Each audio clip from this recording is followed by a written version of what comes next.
Good evening, everybody, and welcome to the season 2 premiere of Everything Vaguely Paranormal. Raise the roof, Hell raise the roof. These are my partners in the paranormal, Mr. Blake Smith and Mrs. Shelley Pruitt. Miss Shelley We're gonna Pruitt. get that right. There's no ring on this finger. Hey, we never said we were English majors. Okay, calm Hey, you down. know what? Just gonna reiterate for season 2. Same. Ladies, me too, I'm single. Oh, But, yeah. single ladies. There's Oh, a single ladies. there's a serious reason for that. You got to be made of some serious stuff to hang with me. Oh man, y'all I'm have just stuck joking around. with us through one whole season, and now you're in for a whole nother shit show of season 2. Yes. We've already been stupid on the pre-broadcast. Sorry, Ryan, you were doing a fabulous introduction. Oh, Yes. Carry on. no, you are totally fine. I was just excited to say welcome to season 2. We're very excited to kick this off, and tonight we're going to go off-world tonight for a little bit. And we're going to go ahead and get started because we got kind of a lot to jump into. It's a very Oh yeah, let's do it. interesting story with a lot of moving parts, and I think you guys are really going to dig it. So we'll go ahead and get started. So this story is going to be all about alien abduction and encounters with things not of this world. So to start the story off, give you a little bit of backstory where we're going to go. The year's 1983. There's a woman named Debbie Jordan who has just divorced her husband. She is now a newly single mother, and she has moved in with her parents to raise her 2 children in an Indianapolis suburb. She's trying to stay with them for a little while until she can get back on her feet. So she ends up staying with them for a while. And the incident that occurs on June the 30th, 1983, at her parents' home is something that kicks off the rest of her life with a lot of strange and interesting events. And we'll go ahead and get into that now. So Debbie, on the evening of June the 30th, 1983, is planning to go visit her friend who lives down the street. She's been at her parents' house all day. It's the middle of the summer. Her friend is working on a new project she wants Debbie to come help her out with down the street. So Debbie finishes dinner and she's washing dishes in her parents' home. So she looks out the backyard. It's dark. And she notices that there is an odd light emanating from the pool pump house in the backyard. Now, she had been out there earlier in the day because she had to dump some chemicals into the pool. And she had trouble with the lock on the pump house. And she wasn't actually able to get into the pump house. So she just had some chemicals outside that she ended up dumping into the pool. So she knew she had not been out there. And she knew she didn't turn a light on in that pump house. So she thinks it's a little bit odd. And she calls her mom. Yeah. I'm like, me too. Sure I'm over. Yeah. You sure she didn't just whiff too many chemicals? I'm over here like a pool house. Really? Like a okay. Yeah, the pump house for the pool, you know. Yeah. So she calls her mom over to the window and she's like, "Hey, come look at this light in the backyard." And her mom comes over and they look at the light in the back window and they notice that it seems to be pulsating from within the pump house. So not only is the light on, it's like, you know, going on and coming off. And they're kind of perplexed. They don't really know what it is. But weirdly enough, her mom kind of brushes it off. And Debbie is overcome by this strange feeling that she needs to stay at home and she doesn't need to leave her mom at home by herself. But she kind of brushes that off weirdly enough, too, and decides she's going to go to her friend's house anyway. Ah, the hell with her. Mom, Yeah. Mom can survive. Mom will be fine. So she gets in her car. She drives to her friend. She starts driving to her friend's house. And she has to actually pass the pool pump house. Say that 5 times fast. On the way to her friend's house. And she notices as she passes it that the strange light had disappeared. It was gone. So she didn't think anything else about it. And she drives to her friend's house. It's about 2 minutes away. And no sooner than she graces the door of her friend's house, her friend's phone rings. It's Debbie's mom. And Debbie's mom is like, "You need to come home right now." And Debbie is kind of weirded out. She's like, that sounds out of character because, like, you know, her mom kind of brushed that light off. Her mom was kind of a calm, cool, and collected person. Nothing really rattled her mom that much. So Debbie's like, it's got to be serious. I need to get home. So she jumps in the car and she takes off home. Now, what Debbie's mother had seen that prompted her to call Debbie was right after Debbie left, she saw the light in the pump house go out as well. But then she notices that the backyard is lit up. And she looks in the backyard and her mom notices that a soft white ball of light about the size of a basketball has appeared completely around the bird feeder in the backyard, engulfing the bird feeder. Yeah, that ain't a squirrel. Yeah. Nope. Now, she could not determine any other light source in the backyard. This ball was completely self-contained and self-luminescent, and it freaked her out. And she's watching this ball, and she said she watched the ball of light become dimmer and dimmer and dimmer until it goes out. So it freaked her out bad enough that she called Debbie to come back to the house. So when Debbie pulls up in the driveway, her mom meets Debbie on the back patio and tells Debbie that she's scared and told her what she saw. And Debbie, for some reason, immediately thinks there's an intruder on the property. And she runs inside the house and she grabs her father's shotgun, which is also very odd because Debbie admittedly says that she is a chicken and she hates guns. And she says that, you know, she runs inside, she grabs her father's shotgun, and she's going to go check the property to see if there's anybody on the property that may be there and who had scared her mother. Okay, Debbie's got check marks in my category right now. Yeah. Something's weird happening. Go grab the shotgun. We good. Okay. Let's go see what's going on. Yeah. So she checks the house, doesn't find anything, nothing whatsoever. And so she runs out and she checks the pump house where, you know, they saw the light earlier, doesn't find anything. But the one thing that she does notice that is really weird is that her dog is missing, and her dog had been in the pump house. Now, her dog had been in heat, and they had locked the dog into the pump house earlier that day because they didn't want a bunch of puppies running around. And I think I found the reason for the light going on and on. Sorry. No, you're fine. The mental image I got. Well, so, you know, she can't find her dog, and she finds this very, very odd because the dog was attached to Debbie at the hip. Whenever she was out in the property, this dog was right next to her, and she can't find it. So she's searching and she's searching and she's searching, and she finally finds the dog under her dad's truck, and the dog is scared and it's whimpering. And Debbie's like, come on, get out from underneath the truck. Get out from under. And so she is trying to get the dog and coax the dog out. The dog is not moving. She actually reaches underneath the truck to try to grab the dog. The dog snaps at her and like cowers even further underneath the truck. And Debbie could not get the dog to budge. She cannot get this dog out from underneath the truck. And then she realizes that where the dog is hiding is right next to her father's garage. And that is the only place on the property that Debbie has not checked. So Debbie goes into the garage with the shotgun in her hand, and a flashlight, looking around to see what she can find. And she says when she goes into the garage, she immediately feels like her skin felt really hot and like it was on fire. And she felt like she had to get out of this place. So she turns around to leave, and she says she just freezes. And that's the last thing that she remembers for about an hour. Because the next thing she remembers, her feet are touching down on the back steps of the back door. And she was going to go back into the house to tell her mom that everything was okay. But what she notices is she had missing time, because she looks at the clock, and it took her a whole hour to search this property, and it would only usually take her about 15 minutes. So she's missing a whole 45. She doesn't know what the fuck's happened. But wait, you said that she said her feet were touching back down? She said that the last thing she remembers were her feet were touching the back steps to like go back touching into the back. Oh, okay, gotcha. Levitating down. There's a difference there. Touching back down makes me think she's floating back down, but she was walking up the steps. Sorry. Okay.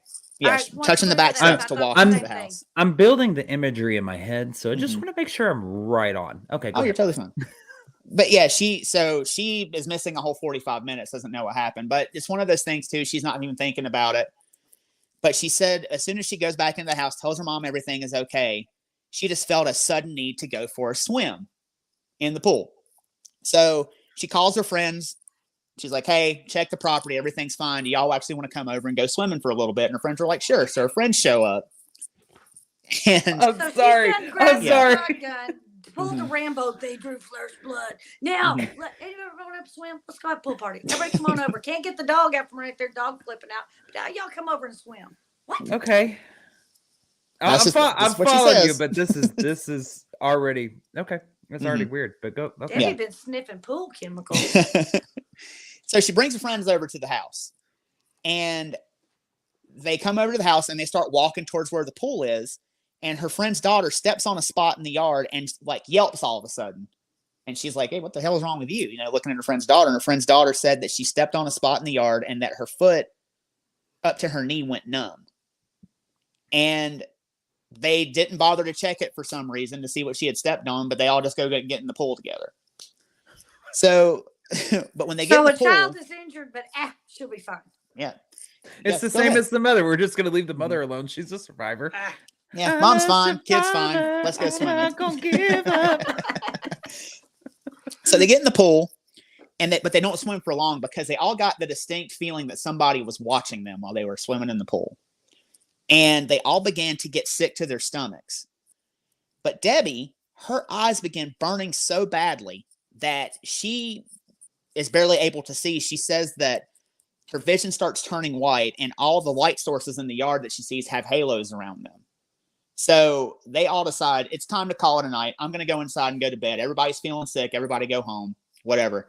Now, Debbie does bring up the fact that she did put chemicals in the pool earlier that day, but she's like, I know exactly how much to put in there. I'm very well versed in doing that. I've been helping my dad doing this for a long time. So it wasn't pool chemicals. Okay, hold on. Yeah. I'm going to interrupt you real quick. Yes. Right there, because just cast a little doubt, just, because that's what we do. Yes. We had a pool growing up. My grandparents were very versed in taking care of that thing and putting the correct amount of chemicals and stuff like that. And when I would swim in it, and yes, I would open my eyes underwater, I would get out sometimes after being in there for quite some time and see little halos around things. So just because somebody knows how to take care of it doesn't mean that even the right amount of chemicals can't cause that reaction. And the amount of time between they swim and the time the chemicals are put into the pool make a difference too. Yeah. Well, that would be the case. However, the next morning she has to go to the doctor, and she gets a medical opinion on her eye burns because she wakes up and her mom sees that her eyes are so burnt that they're swollen shut and they're actually watering to the points of running. Like she's just like, like she's got. Okay, I've never had that happen. Now, her mom takes her to the emergency room. The emergency room couldn't figure it out. They're baffled. They're like, we don't understand how your eyes are this burned. Like, what the hell were you doing? So they immediately sent her to an eye specialist. Now, the eye specialist looks at her and is also completely dumbfounded. He said that it looked like she looked directly into like someone who was welding and like had been staring directly at like an arc welder for an extended period of time. And he said that, there's no way he could explain that severe of an eye burn. He's like, it just looks like you looked into a welder. Now, something I kind of do want to stop down and talk about here for a minute is, if you remember, if you guys have been listening to this podcast for a long time, we did talk about Mothman a long time ago. And a lot of people who saw Mothman in Point Pleasant, West Virginia, and a lot of people who saw the UFO flap over West Virginia at the time reported severe eye burn. Correct. And this happens to not just that, but like there's a lot of people who have seen UFOs and have been in the presence of extraterrestrials who report severe eye burn. And its actual scientific term is called Cleid's conjunctivitis. And it's not actually it's not pink eye, what you think of when you think about pink eye. It's like as if they were looking into a extremely bright light source for a very long time. So this is possibly what happened to Debbie. The eye doctor can't explain it. He tells her, he gives her some cream, gives her some eye cream, like, hey, go home and rest. Figure it out. Hopefully you clear up. So basically the same thing she did to her mother and the daughter of the friend, Yeah, she fine. She cool. Her whole leg just went numb, but that's fine. Let's go swimming, guys. Yeah. So as Debbie is healing up, she's hearing her dad kind of gripe and complain about like this giant, like dead spot of grass in the yard that has suddenly appeared. Now she does think about that before she heals up, and she's like, it's kind of odd because her dad was very anal about taking care of his yard, and for a dead spot to appear and him not be able to do nothing for it, she said he just griped about it, and it was kind of weird. So sorry, I'm stumbling over my words for some reason. So what happens is her eyes clear up, and after the next couple of days, she goes out and she looks at this spot in the yard that her dad were talking about. And actually the spot in the yard is right where her friend's daughter had stepped and her foot went numb. Now, what she sees is a 8-foot circle in the yard with a 48-foot swath coming off of either side of it, about 2 foot wide, going towards the woods. So it's like a big circle with a long swath going towards the woods about 2 foot wide. And she notices that the tops of the trees in the woods are also broke off. And that wasn't like that before. Well, hold on. Before you continue. Now, I will Mhm. tell y'all, if y'all remember my very favorite alien story called the Missouri Space Penguins. It's a legit case. Go and look up our podcast episode over it. Anyways, there was the exact same thing documented in that case too. The big round kind of dried up area. And when they came out and did the soil testing on it, that soil was completely dehydrated compared to everything else that was around it. That's kind of an interesting parallel from that story. Missouri Space Penguins. I just like saying Missouri Space Penguins. Anyways, go ahead. Now, it's interesting you say that because the grass was also folded down in that swath. And, you know, it's right next to the garage where Debbie froze and had her missing time experience as well. Now, something that she noticed as her dad was trying to treat the grass and trying to treat exactly what was going on, that the soil had become almost hard and would not hold water anymore. And she said the water would roll off it as if it were a rock. So no one can figure out what's going on with this swath of grass in the yard. So Debbie calls several universities and gets a hold of their agricultural departments, and no one can give her an answer. So she has missing time. She has this eye burn. She has like all this physical evidence of the grass being folded in the soil. And she can't figure out exactly what's going on. And on top of that, the transformer on the light pole next to her house explodes a day or two later. And the power company comes out and looks at it. And they were perplexed because they found that the wires that were running to the transformer had somehow melted together next to this swath and next to where the trees were broken off in the yard. And something clearly had happened, but no one could give Debbie an answer. So she is thinking about what exactly happened and what are the answers to what's going on. And then she remembers that there was a book that she had checked out from the library earlier that year called Missing Time. And the book was by UFO researcher Bud Hopkins. And in the book, he describes people who were possibly abducted and report instances of missing time. And in the back of the book, Debbie remembers that there's an address that she can use to contact Bud to see if maybe she can get some answers as to what happened to her and to what happened in her parents' backyard. So Debbie finds the address, writes a note to Bud Hopkins, tells him about her experiences, and waits for him to get back to her and actually talk to her. So while she waits for his response, she starts to notice that she gets randomly nauseous and breaks out in strange rashes every day, waiting on Bud's response. And her hair actually begins to fall out. And she actually begins to get anxiety out of nowhere. And she also alters her behavior because she suddenly becomes scared of being outside at night, when previously she had been fine. Before this incident with this, whatever happened to her, she had been fine being outside at night. And she began to start having nightmares, being surrounded by gray-skinned beings with giant black eyes around her bed. So she is waiting with bated breath, hoping that Bud could call her and hoping that he will help her figure out exactly what's going on with her. I don't like what you just said, Ryan. It is very similar to the dream that I had on Sunday night. These gray-skinned people with big black eyes. Now, if you guys remember, we had talked about the person that Ryan and I know named Charlie, who had the experience of having things around his bed.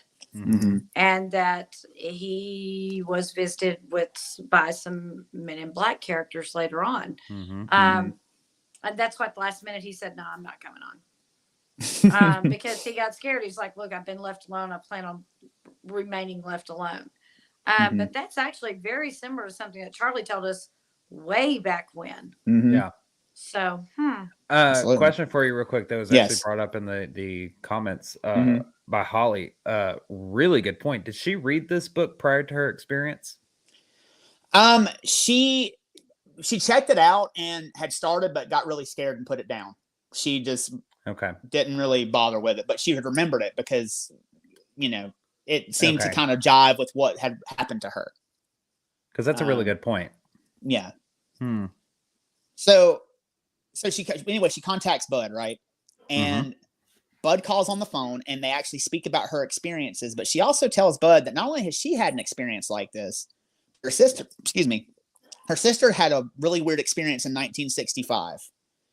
And Bud was very interested to meet them both and actually wanted them both to come to New York and actually talk to him and be interviewed by him. But only Debbie is able to make the trip. So Debbie comes to New York and actually meets with Bud. And Bud talks to her and interviews her. And he's like, I really think you would benefit from hypnotic regression. Let me take you to somebody to talk to them.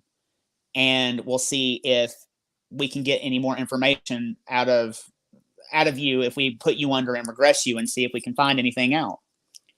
So Bud takes her to be regressed, and under regression, they don't really find out much else about her incident that happens in 1983, but another incident comes up that she remembers under regression in April of 1978, where she recalls that she was laying in bed one night and two of these gray beings that had appeared in her dreams were standing around her bed in her bedroom, and her husband was asleep right next to her. And even though he lay still, she did not even think to try to wake him.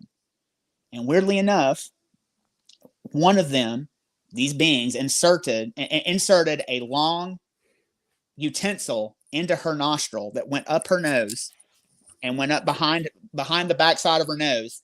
And she said she tasted blood and felt a sharp pain in her head right behind, right up at the very top of her nose right here.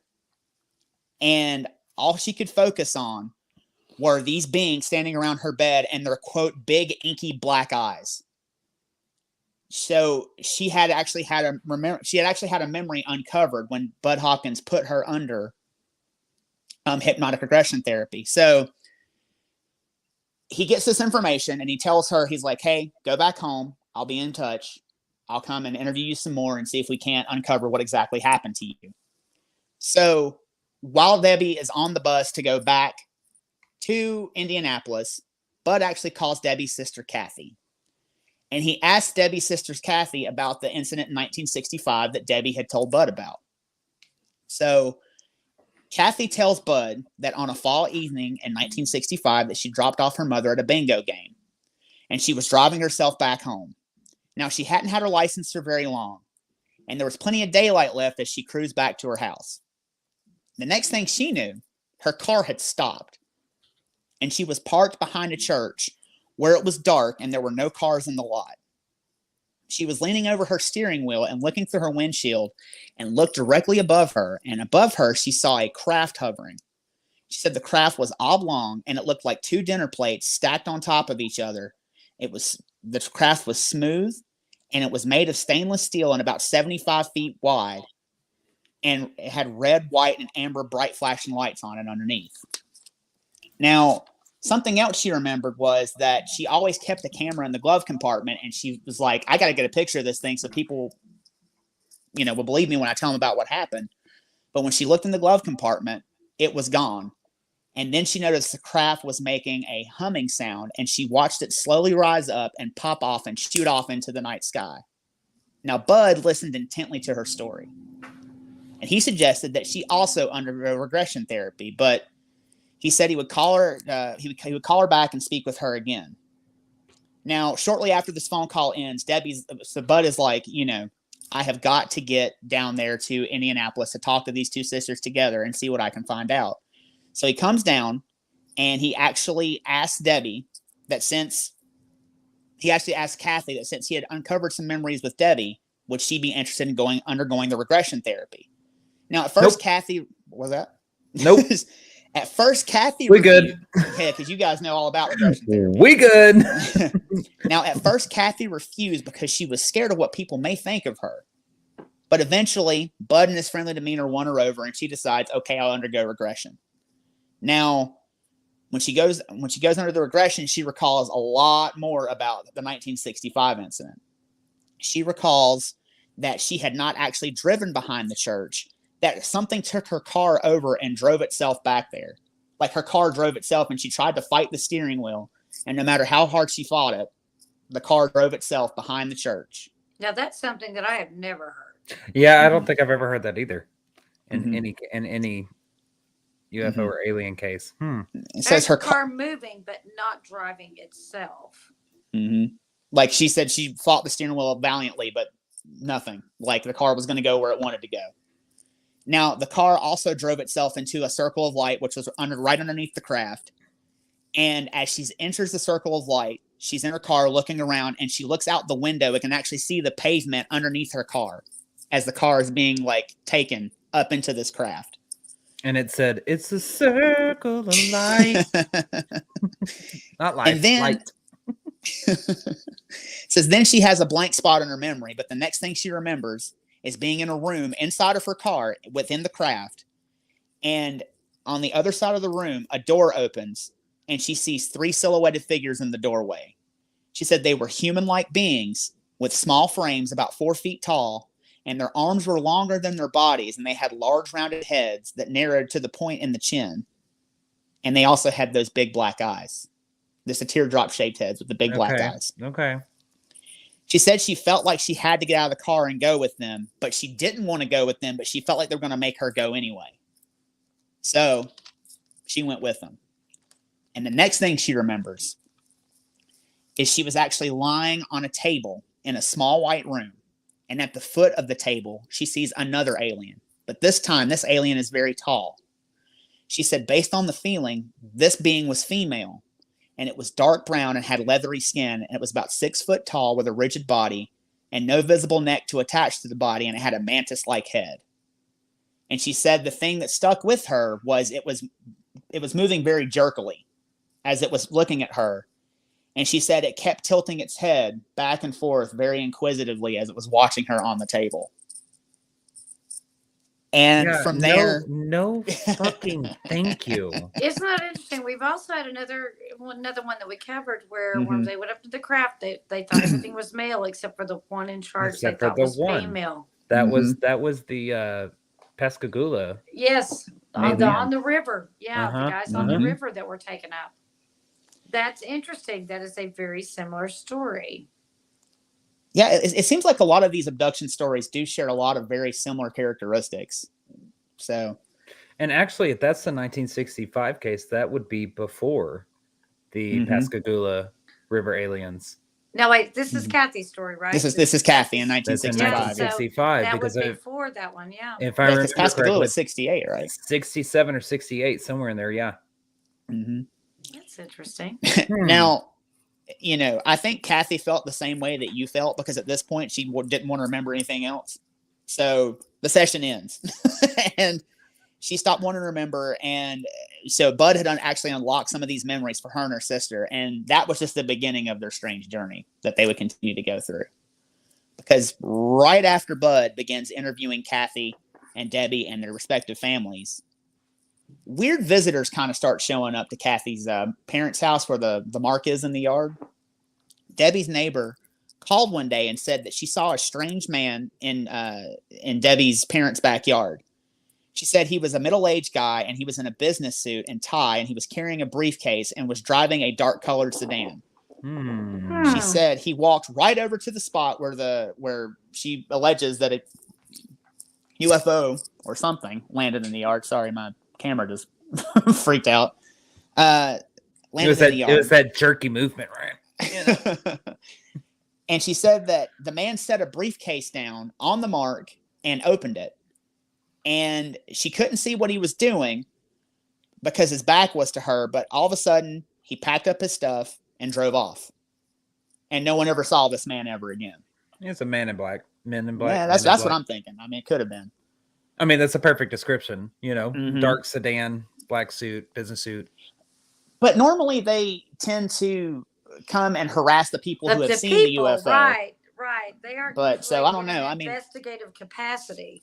Usually they're there to go, you didn't see nothing. Yeah. You're right, sir. I didn't see nothing.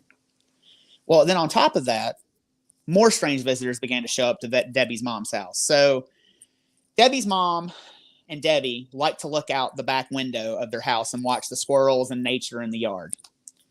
And several times, white light and the pool house light and engulf the bird feeder. So several times, an older model car would pull up, And she said these people would get out of the car and take pictures of the home and also take pictures of the mark in the yard. Now, no one had known about this mark except for the immediate family and Bud Hopkins. So who the hell were these people? And she said they never made contact with anyone. They would just take a whole bunch of pictures. And Debbie never could figure out how exactly they knew about the mark in the yard. So they were just traipsing into their backyard. Nobody yelled, "Get off my lawn." Where was Debbie and her shotgun then? Debbie's damn shotgun then. Where's your shotgun now, Debbie? Get off my yard. You know, I mean. Where's your dog? Would your dog bark at him? I mean. I have questions. I have questions too. Well, soon after that, not only did that happen, but these strange telephone workers began to show up. Now, Debbie and her father would witness these large black vans pull up in front of their house. And these guys would get out and they would climb the telephone poles and act like they were working on the telephone poles outside the house. And they would be there for hours and hours on end. And so Debbie's dad, who was actually, I think he worked for the telephone company, if I'm not mistaken, like thought it was strange they kept showing up. And one day he's tired of them intruding his space. And so he walks over there and asks them just what the hell they're doing in his yard. And they told him to go mind his own business and then abruptly left and never came back. That ain't no AT&T. No. And that's another parallel I kind of want to draw to the Mothman case as well, which I find quite interesting, because if you remember in that episode, and if you've ever read the book, there were a lot of cases where people had seen Mothman or had seen a UFO in that area, and these strange telephone workers would show up and climb poles and like be surveilling people. That's also a serial killer tactic to watch who they want to get. Yeah. So I do find that Pay quite attention interesting. to the people up on the poles, people. So after could be an alien, could be a serial killer, could be a stripper. We don't know. I mean, yeah, them people on poles. That is the best possible outcome for you. Just depends on which pole you're watching. So what you do is you come out with a handful of ones and you see if they come down. If so, stripper, you in luck. Brian's like, y'all are making a freaking mockery of my story here. Sorry, go ahead. We just said we have questions. We have concerns, Ryan. We have concerns. Sure. Yeah. It seems like Debbie and Kathy, they got a very strange story. They do have a very strange story. So back to strippers on poles. All right. So after they run these guys off, then the black helicopters start appearing. Now, Debbie claims that she and her family were plagued by this every single day. Were plagued by black helicopters every day for 5 years. She said that these black helicopters would show up, fly over their property, and she said they were jet black with no distinctive markings, and they would buzz the house daily, flying anywhere from 1,000 feet to 500 feet over the house. And she said what did the neighbors say? You know, that's a good story. She never brings that up. So. Because we go from black sedans to black to black vans to people on poles to black helicopters. Buzzing the house daily. That's another one I have never heard before. I called the law and been like, who the hell over my house? I remember black helicopters being pretty prominent in UFO cases, like in the 90s, and I think the 80s too. I remember hearing, like I said, I used to listen to Coast AM a lot, and people would call and actually tell stories about being followed by black helicopters and black helicopters showing up at UFO sightings. But you'd think if they were buzzing the house daily, that the neighbors would have called them and like, what is going on? Are they growing pot out in their backyard? Is the DEA? What is going on? Girl, they ain't doing that just for pot. Now, she claims that one actually made 45 passes in one day over their house one day and flew so close that the vibration caused the windows on one of the windows on the house to crack. What the fuck? And, she was like, I don't know why they would do that. I mean, was it an intimidation tactic? Who were they? They couldn't figure that out. Now, one day, Debbie is actually in the kitchen. She's making lunch, and her kids are outside playing with some neighbor kids, and they're next to the house. Debbie hears one of these black helicopters approaching, so she runs outside to grab her children. And Debbie's 2 sons and 3 neighboring kids run up to her and meet her about halfway, and they're screaming, crying, boo-hooing, and carrying on. And Debbie's like, what in the world is wrong? And she looks and she notices that they're all covered in dirt. And all three of her kids and the 2 neighbor kids all regaled her with the same story, saying that one of the helicopters had flown so close to them that it stirred up the dirt in the field and covered them in the dirt. And that a door opened on the side of the helicopter and a man in a green jumpsuit leaned out with a camera and started taking pictures of them. And she said, one of the kids said that he actually hollered out to them, "You want to go for a ride?" And they freaked out and started running towards the house and met Debbie in the yard. Now, this incident made Debbie really mad because now they're starting to mess with her kids. And this incident, not the 45 passes over the not house. the 45 passes. This incident. Yeah. The abduction by helicopter. That was the final straw. Yeah, I guess that's so. not abduction. That's kidnapping. Like, I'm saying abduction by helicopter. You abduct a child, whatever you're trying to get it out of there. I don't know. That's just weird because they would have almost had to have landed. A, because they just got to kick up the dirt. It's got to get pretty close to the ground. B, dude has to be able to lean out, take little, turds pictures that are running around there. And C, that he has to be loud enough to be heard over the whir of that helicopter motor that the children can understand what he's saying. That thing had to have almost landed. mm-hmm. Yeah, I'm guessing so. And like for them to be covered in the dirt, but she said they all regaled her with the same story. Like every individual kid told the same story when pressed about it. And she got mad. I think she actually ended up calling the Air Force Base and being like, "Hey, is it y'all that's doing this?" And they were like, "No, we don't know what you're talking about." And, what could she do? If they were if this like nameless, faceless organization was flying black helicopters over their home and the Air Force says they're not doing it, who else could it be? What's she going to do? Pew, pew, pew, pew, pew, pew, pew, pew. Now about this time, Debbie and her family weren't the only people that were being plagued by phantom aircrafts. Now, Kathy's husband, Johnny, saw something on the way to work that made his blood run cold. He didn't believe in aliens or UFOs. And he often kind of like made fun of Debbie and Kathy for talking about it and just kind of be like, "Yeah, okay, whatever." But one morning, him and one of his youngest children were on the way to work. Now, his son had come with him for the summer to work and be kind of a gopher on the job site. Mm-hmm. And they were going to work together at 6 a.m. And Johnny looked towards the sky and saw only what he could describe as a flying saucer. And he pulls his truck over to the side of the road and he watched the craft go across the sky for a little while. And he tried to point it out to his son, and his son swore up and down he didn't see anything. Now, Johnny tried several times to get his son's attention at the saucer, but his son Mike was like, "Dad, I don't see anything that you're seeing." "Dad, I didn't smoke what you smoked. Yeah. Can we please just continue? Take me to school, please. Just go." Anyways. Now, later that evening, when he gets home, he tells his wife Kathy the story, and Kathy questioned their son Mike, who claims and swears he didn't see anything. But strangely enough, Mike didn't even remember his father pulling over to the side of the road to point anything out to him. But then again, too, it is 6 o'clock in the morning. You're a teenager, and you're just like, "Whatever, Dad." So, and the kid could have dozed off. I mean, you wake a teenager up early, they're going to sleep in the car the entire way there and then be grouchy when they get there. Could be. But now, shortly after this incident, Johnny decided that he and his little son, Mike, and his friend would go squirrel hunting in a cabin that they had rented up in like an area where Johnny would go squirrel hunting all the time. Now, Johnny loved to be out in nature, and two of his friends had bought cabins close to where Johnny had his cabin to go squirrel hunting in the woods. And those friends were supposed to come over and hang out the night they were all going to go squirrel hunting out in the woods. So Johnny and Mike and his friend are out there kind of hanging out at the cabin, and it's about 9 o'clock and none of the other people have showed up. So Johnny decides he's going to ride over to one of the other cabins to see if the guys were at the other cabins. So he leaves his son Mike with his buddy, and he takes off. And he says he'll be right back. So as he's on his way to one of the other cabins, he gets a flat tire. And Johnny actually didn't pack a jack or anything, so he couldn't change his tire. So he was kind of screwed, blued, and tattooed, just kind of broke down in the middle of the woods, pitch black, didn't know what to do.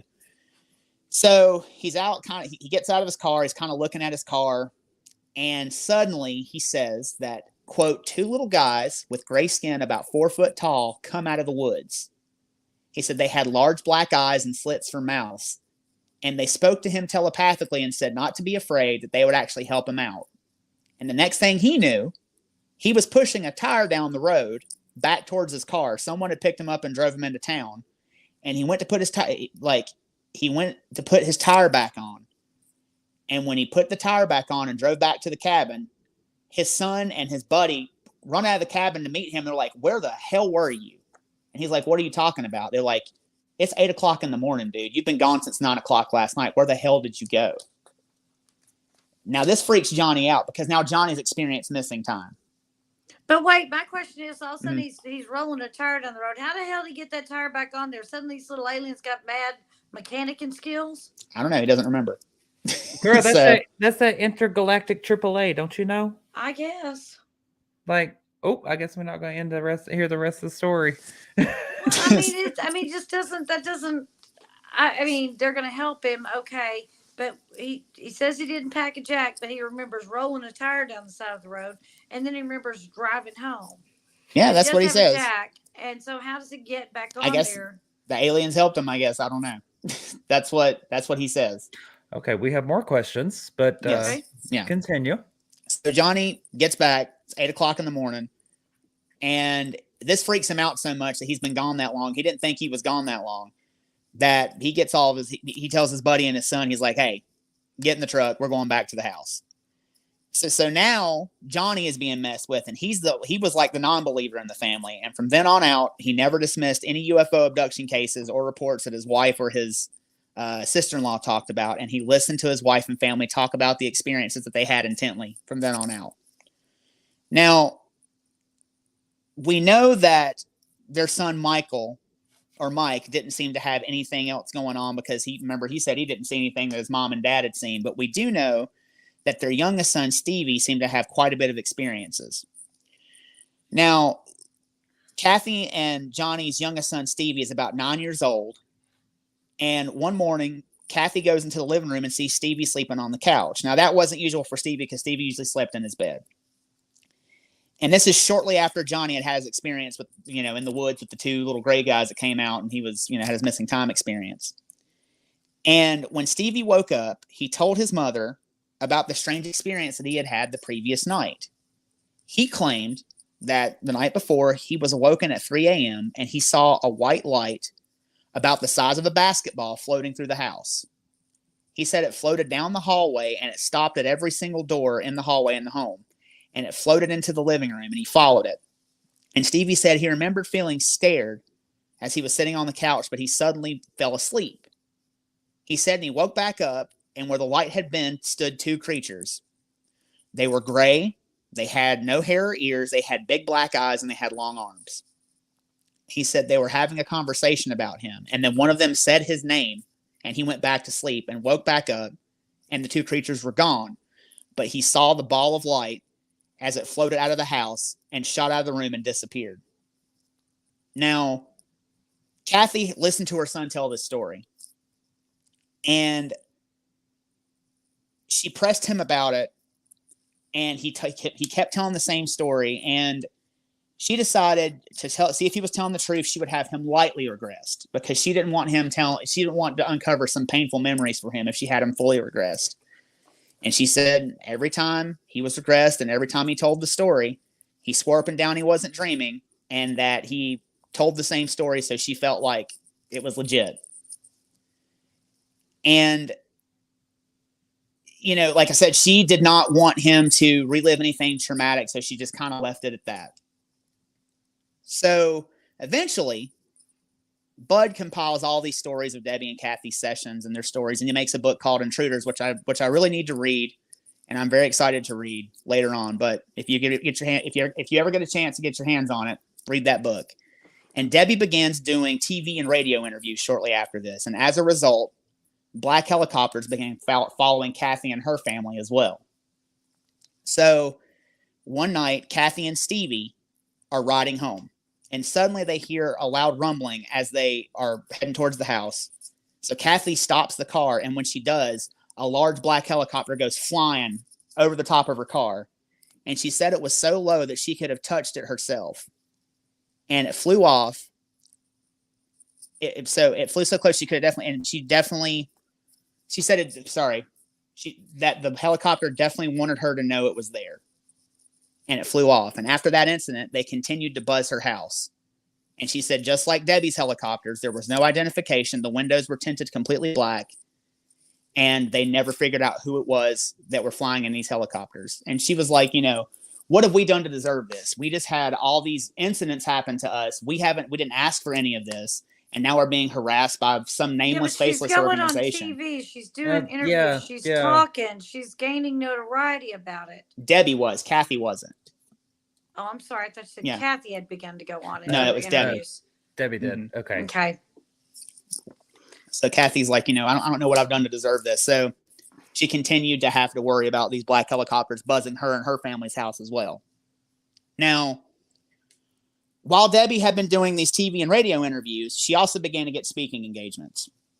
So Debbie was invited to speak at the Gulf Breeze, Florida UFO conference. Now, if anyone knows anything about Gulf Breeze, it's another famous UFO case that we'll discuss later on at some point on this podcast.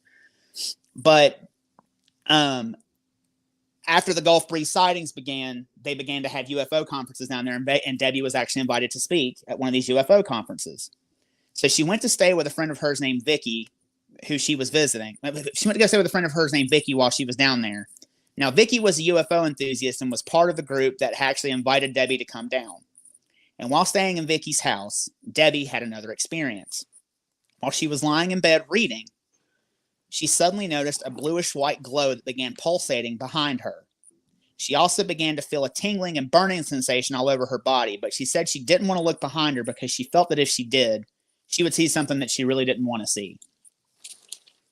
So suddenly, she said the light that was behind her flew past her and brushed her cheek.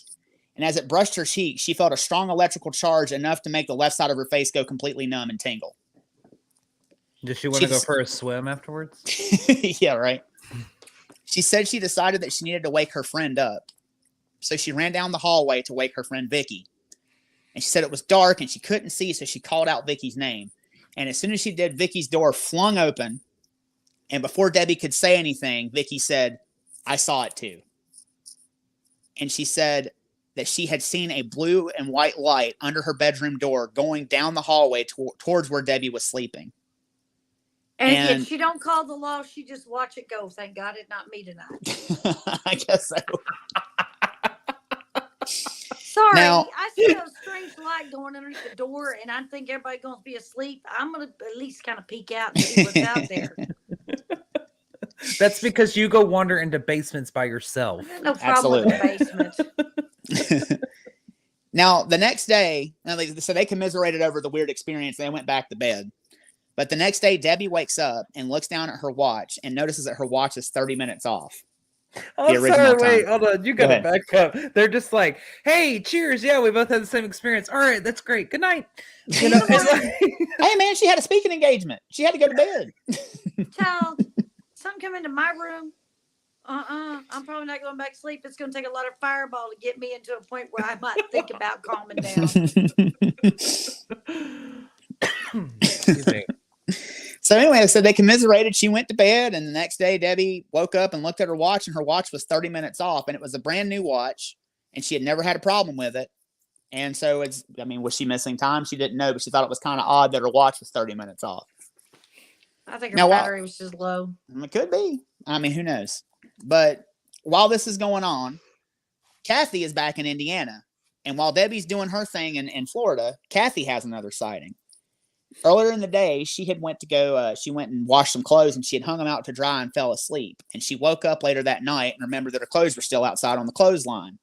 So she went outside and began taking them off of the line, and suddenly a massive, slow-moving craft came flying over the house.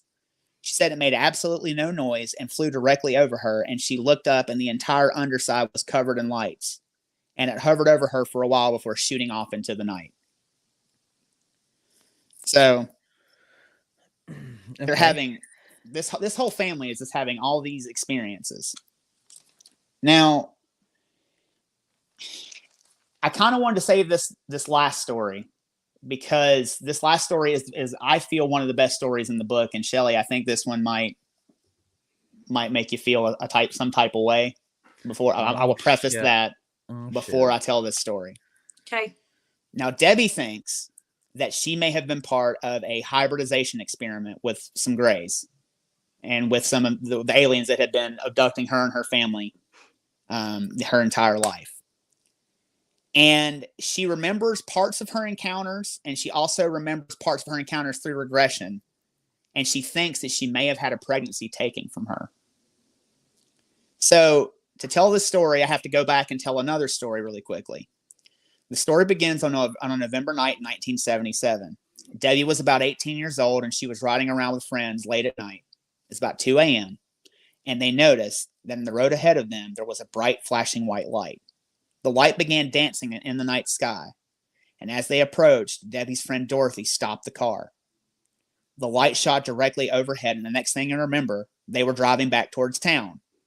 One of them looked down at the clock, and it said 4:30 a.m. It was 2.5 hours later. And they all kind of brushed it off and said, after all, time flies when you're having fun. But The fuck it does. yeah, What the- after talking to Bud, Debbie was regressed and asked about this specific memory.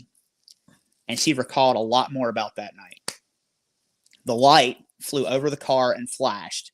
Suddenly, a black craft raced from out of nowhere upon the car, and the girls were enveloped in a black smoke. And Debbie felt herself being pulled from the car, legs first. She remembered feeling naked and lying on a table that was elevated. Suddenly, she felt pressure in her abdomen, right above her pubic bone, and she heard a sucking noise. And a gray entity leaned over her, looked her in the eyes, and said, "Rest." And the next thing she remembered, she was back in the car, and she could see her friend Dorothy standing out in front of the car, staring into the night sky. Now, shortly after Debbie had this experience, she began to experience some symptoms of a pregnancy. What's strange about it is she had not been, this happened in November. She had not been sexually active with her partner until that December. But in January, she began experiencing a light period. She had morning sicknesses, tender breasts, fatigue, and frequent urination. And so she thought her and her boyfriend had maybe conceived. So she went to the doctor, and sure enough, she was pregnant. Soon after this, she was planning a wedding, and she was planning the childbirth with the guy that she was with. That was until she believes her child was taken from her. In mid-March, Debbie was babysitting her sister's kids, and she put them to bed and laid on the couch, and she said she felt a strange sense of calm wash over her. And the next thing she knew, she was back on the craft. And and she was on a strange table, and her legs were elevated and strapped to this table. And the table pulled her legs apart, and something long and cold entered into her vagina. And it was opening her up and dilating her. And she said she could feel her pelvis bones being pulled apart, as if she said she felt like her bones were going to crack. And she felt something sucking inside of her abdomen. And then she saw her little tiny child being held by a gray, she says. And she realized that they had taken her baby, and she cussed and screamed at the entity holding her newborn, and then she passed out. She woke up the next morning in her niece's bed, and she said the best way she can describe how she felt was she felt empty. And she went to the doctor, and sure enough, she was no longer pregnant.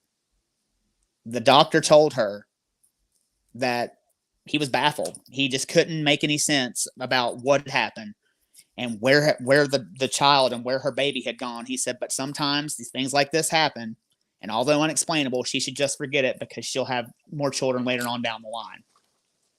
But Debbie couldn't forget it. She had felt that she had literally felt her child be ripped from her, and then the day came when the entities returned, and they brought her daughter to see her. So Debbie says on October the 3rd, 1983, which is after the incident where she had the eye burn, they showed back up. Debbie didn't remember the beginning of the incident, but this is what she did remember. She was sitting on a table in a big white room, and one of the grays helped her down off the table. She said then two more grays came into the room, and she said both of them were female grays. She could feel they were female, and between them was a little girl. Said she was tiny. Her ears were set low on her head. She had a tiny mouth, large blue eyes, a large forehead, and she was very thin and frail, and she had snow white hair, and she was also very pale. Debbie said her maternal instincts overwhelmed her and kicked in, and she felt as if it was her child. She said that she thought about running to her, but quickly this child as if she'd read Debbie's thoughts, hid behind the two grays, scared of Debbie. Debbie was crushed. All she wanted to do was just hold this child because she knew it was hers. But she decided she didn't want to frighten her anymore, and the gray beside Debbie told her that she should be proud that she had done well. And Debbie asked if she could take the little girl with her, and the gray told Debbie no, because she would not be able to feed the child. The gray told her that she had to leave and walked her to a platform, and suddenly Debbie, in a flash of light, was back in her parents' backyard, laying on the grass. And as she looked overhead, she could see the bottom of the craft, and the craft turned and shot into the night. So that was the last time that she saw what she believes to be her daughter. So that was pretty much the last story that Debbie tells in that book. What do y'all think? Oh my God, I have so many questions. There are lots of questions. That's a very descriptive story of the child being taken. That's a lot of detail, and it seems to be a lot more detailed than a lot of her other stories. If I was going to cry one that was credible, because you probably have a doctor record to show she was pregnant, suddenly she wasn't pregnant, and no DNC had to be done. No, because whenever you lose a child, they got to do all that stuff, clean everything out so the mom stays healthy. And there's no record of that. That is odd. That is very strange. So, I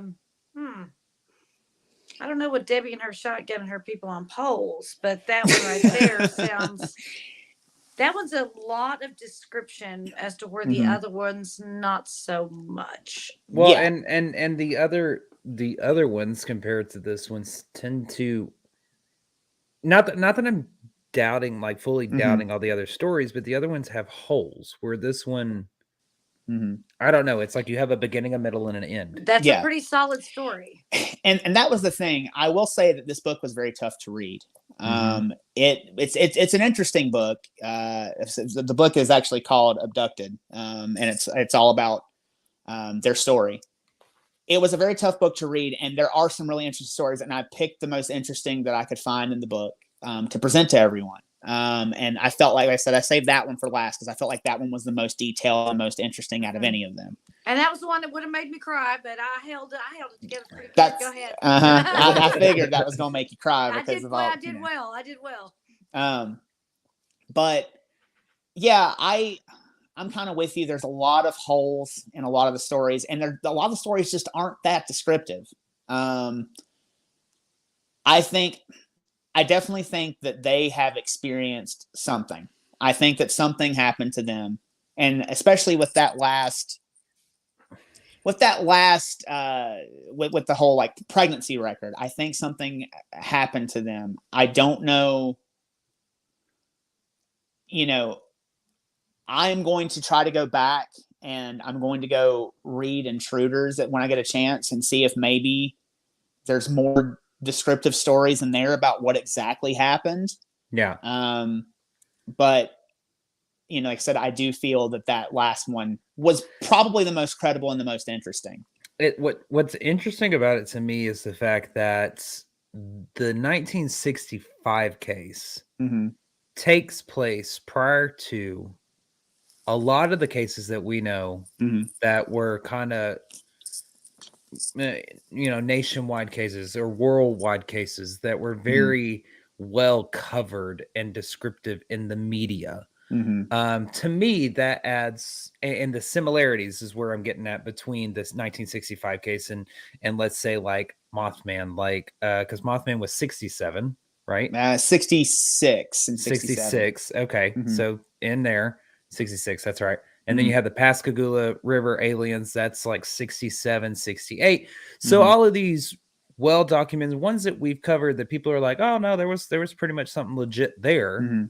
And these similarities between the two, the parallels of how they kind of, I don't know. I have questions along the lines of like the whole car being lifted, That's what she claims. The whole car was lifted. Which, if that's her story, that's her story. But yeah, one thing I do want to mention that they did mention in the book, and I'm glad you said that. They were talking about like how maybe like especially like with Kathy's son not seeing what his dad saw, maybe, you know, and plus with Kathy being taken in a car like behind a church, like it seems like somebody would notice. They kind of go into maybe certain people are meant to see and certain people aren't, Well, which I think is kind of which is an interesting we've talked about that before. Yeah. I mean, we've talked about that in Mhm. not only, you know, with UFOs and aliens and stuff like that, but Mhm. also in the paranormal. Yeah. The experiences that people are able to have or not have are, you know, they allowing them to see them or not. You know, they're picking and choosing who can see them, who Mhm. can't. Yeah, I mean, I think you're hitting the nail on the head with that for Mhm. sure. Well, and So we do know that a lot of times. So I have no doubt that something. I'm with you. I have no doubt that something happened to them.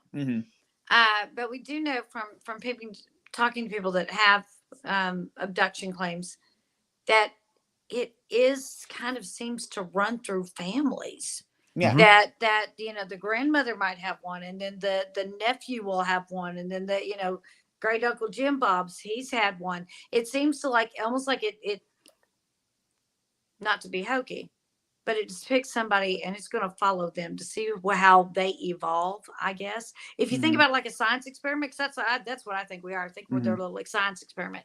If they choose one, and they're going to follow this one, and I can see how that would make sense.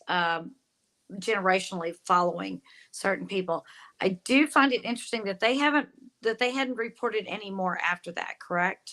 Um, as far as I know, so I know that I think Debbie still has stuff. I don't know about Kathy. I couldn't find as much on Kathy, but I think Debbie still has things happening to her. She says. Okay. Um, But but Debbie took it and ran with it and celebritized her experiences, Mhm. and that always, I mean, if something happens to you, something happens to you. If you want to tell it, you want to tell it. Just the kind of, I'm going to be a celebrity about it. I mean, even Travis Walton, one of the most famous I was abduction gonna say, cases yeah. ever, he still hides out. Yeah. He will go and talk, but then it's like, then he like goes underground for a while. It's one of those things where it's got to be really special for him to come out and talk about it because, his experience was rough Yeah. Yeah. and Yeah. they thought he was dead. They had the law ready to lock up the guys he was with, thinking that they had killed him in the woods. Mhm. So I don't doubt something happened. Um, Again, we always say, what did they gain from it? Well, did you make enough money to buy a new house, new car? What did? But the fact is, sister and it's a sister's husband, right? Johnny's sister's husband, Yeah. Yeah. Kathy's husband, and Mhm. he's a skeptic, and then he claimed Yeah. to have things happening. Okay, Mhm. I don't know. Well, I think it ties in with this family, especially just what you were touching on with the generational, you know, movement down the line, so to speak. If you said the exact words science experiment, Yeah. you know, I mean, if it's one of those things that they really are studying us, you know, we've had these talks before about UFOs and aliens being out there, and how we feel about that. I mean, I'm one of those. I'll say it again. We can't be the only ones out there. No. We'd be stupid to think that we were. Um, you know, and if it is the fact that they are trying to study us, it would make sense, just as you said, to watch how a family evolves over time, how a generational line evolves over time. So if grandmother and mother and granddaughter and great granddaughter are all having these experiences, I think, to me, that lends just a tiny bit of credibility to this. Mhm. The issue that I have with the story as a whole is all the smaller stories leading up to the last one that you said, that I can almost find a hole in every Mhm. single one of those stories leading up to Mhm. this last very descriptive one. Not to say I will say as well, I nodded a while ago, but I do think that they also have something going on. I think. I just have Well. questions. Oh yeah, I definitely have questions. I do think, like I said, the most credible stories are definitely the first story with with her, with them finding the physical evidence in the yard, with that something happened, and then also her last story about her child being taken from her, because you know this happened to her in the 80s, and you didn't really start hearing a lot about alien hybridization and, you know, people having like children taken from them by extraterrestrials until the 90s, I think. Like, I think like, unless it was in the National Enquirer, Yeah. which was made for it to be a joke. yeah. Right, And right. then a lot of people started coming forward with similar experiences. And I think that there are too many people that have experienced the same thing for it all to be a mass delusion or all to be like a, yeah. Well, and it's one of those things, just touching on the National Enquirer type thing. I mean, we've been made to believe since we Mhm. were young that these Mhm. people are crazy. This could never have taken place. Yes, generationally conditioned Mhm. to laugh. To laugh Mhm. at them, to make fun of them, you know. And I was doing it on here, and it was just to get a laugh out of the viewers, you know, doing all Right. that kind of, you know, smoking weed and stuff. Oh, yeah. But you know, we're seeing that transition from that mindset now, from these are laughable moments to these are, you know, there's a camera in every hand now. Mhm. You know, that things are being caught that haven't been caught before, and so now it's making this transition from unbelievable to believable. Right. Mhm.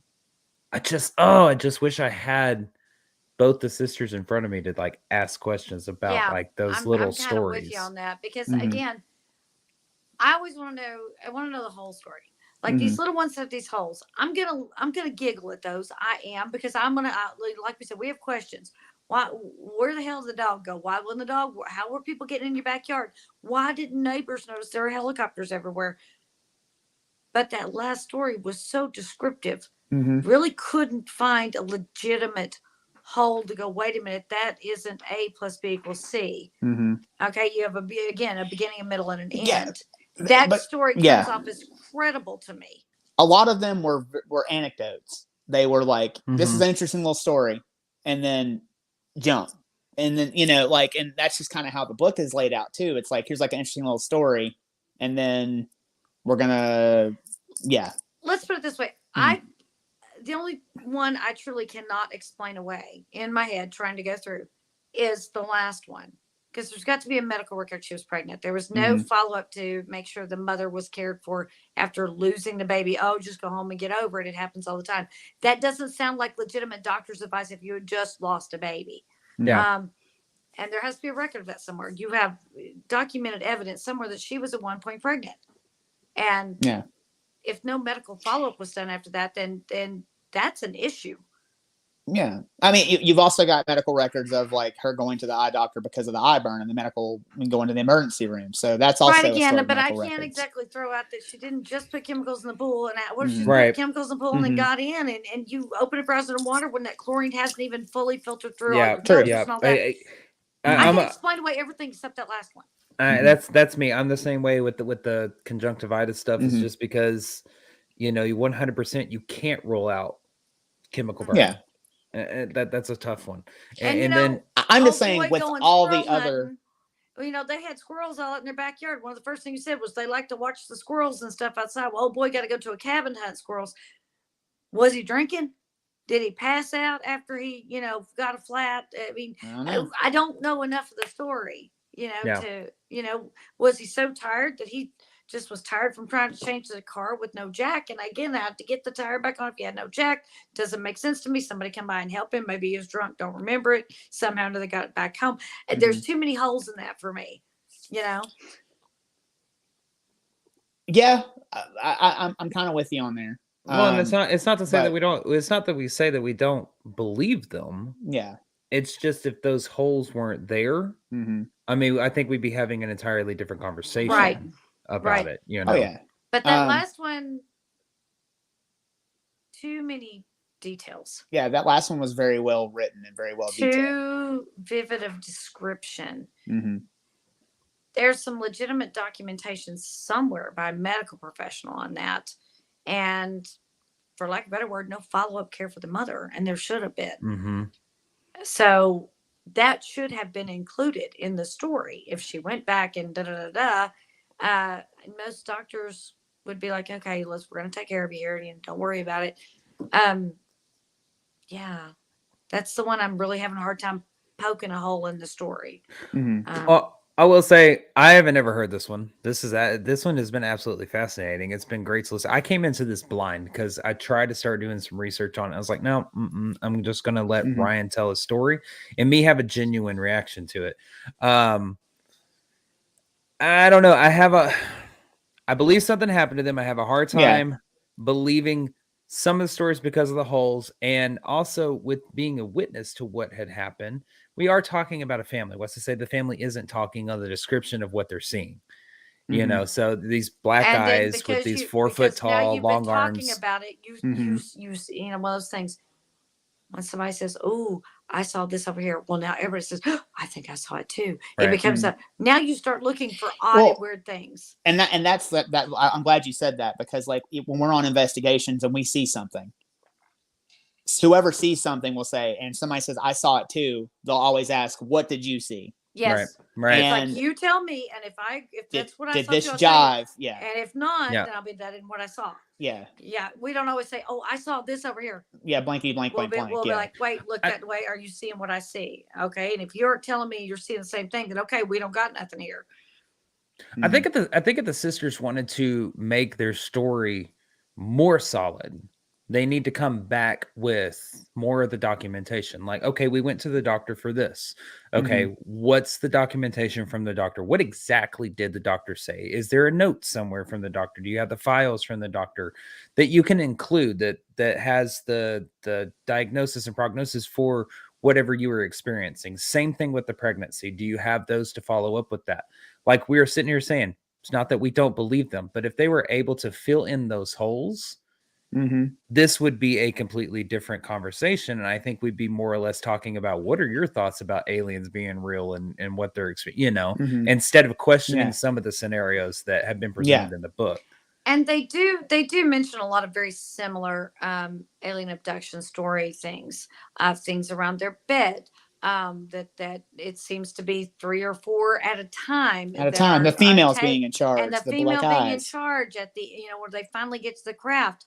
They have the same thing about a lot of female abductees say something about their reproductive organs being messed with. I have heard several abduction cases where they do reference the fact that their nose, there's something inserted in their nose. One guy had to have something surgically removed, and there was a piece of metal pulled from his nose because it was giving him such massive headaches. He was having Mhm. nosebleeds every day, and something literally had been inserted into his nose. That's actually in the Roswell um, Museum. Roswell UFO Museum, they have literally on display some of the things that have been pulled out of people, and they are the strangest looking things. I believe that's at that one. Uh, Mhm. I went to a lot of different alien museums, so In I Roswell. believe it's at that one. Yeah, well, not just in Roswell. There's others in other places too. But some of them actually have some of the implants on display that are taken out that people just can't explain. Mhm. So I've heard the one about the one in the nose before. That seems to be a popular place. Under the skin, under the arm Mhm. seems to be another place. In the neck, in the back seem to be popular places. Well, and also with the pressure that she was experiencing inside the craft around the Yeah. pelvic anywhere Hmm. from navel to pelvic bone is Right, usually a woman's reproductive organs. yeah, Right. Yeah. is where they say that they feel the most pressure. Hmm. So Um, Betty and what Barney yeah. Hill. Betty and Betty Barney Hill Hill, says yep, absolutely. yep. You she know. had a needle inserted into her Mhm. abdomen. So there's a lot of credibility as far as these stories go, and they line up with other stories.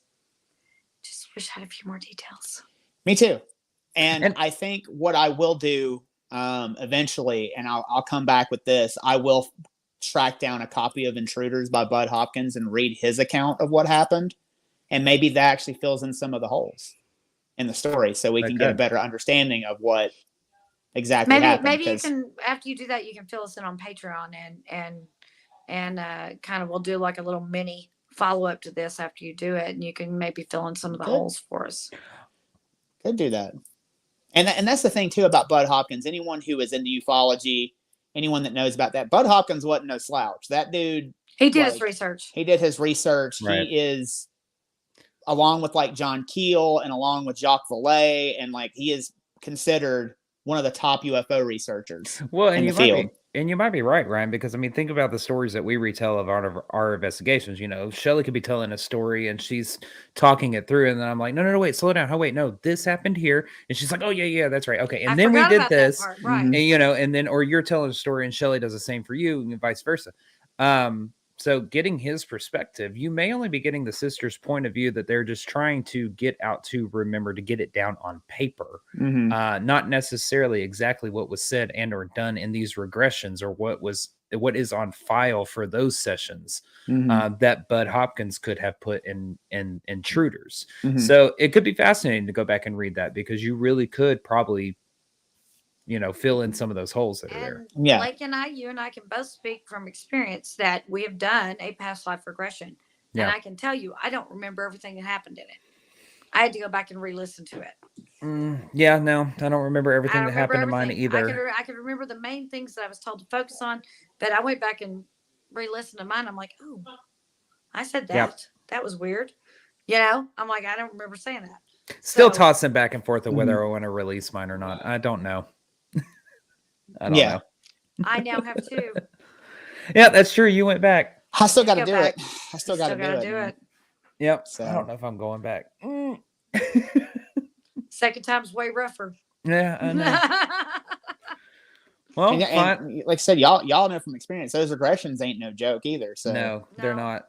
They're absolutely not. Of course, we were doing past life regressions, not necessarily looking back on an incident of this life. I would be interested to see, though, if the past life regressions are in any way similar to the UFO abductee regressions that are done. I can imagine that they would be.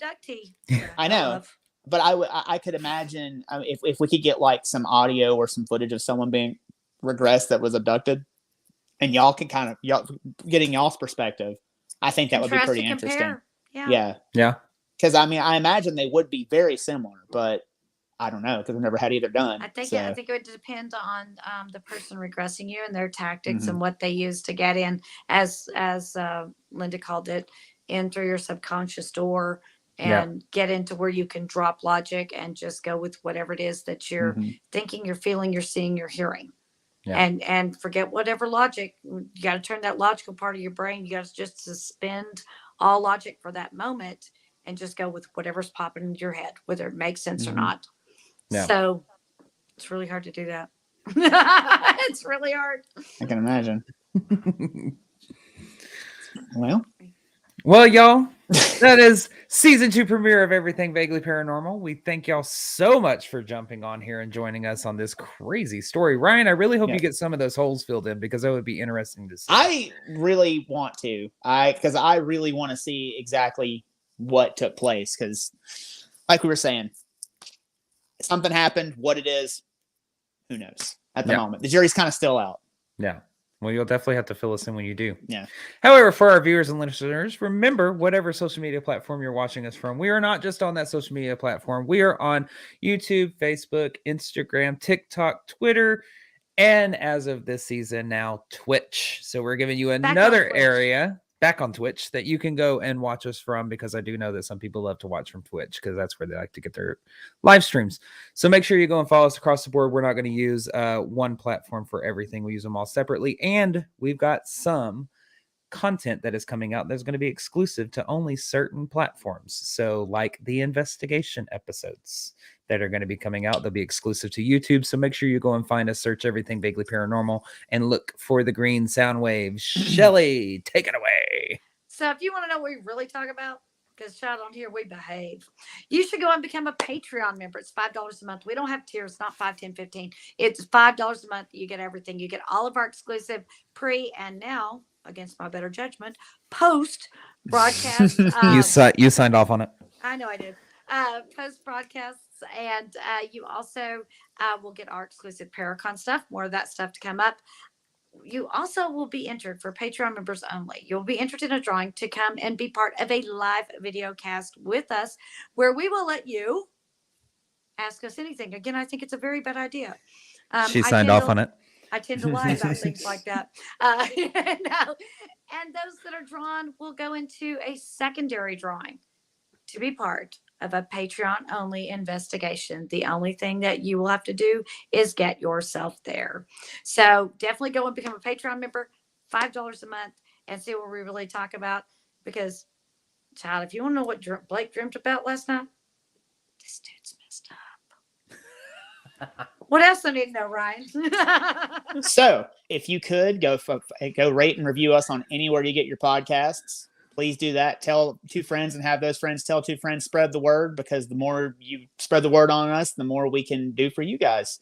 Also, remember that we're starting today. We're doing pre and post broadcast, and we're doing 2 Question Tuesday. So if you have any questions, anything you want to ask us, please send that to the evppod.com. Right, Blake?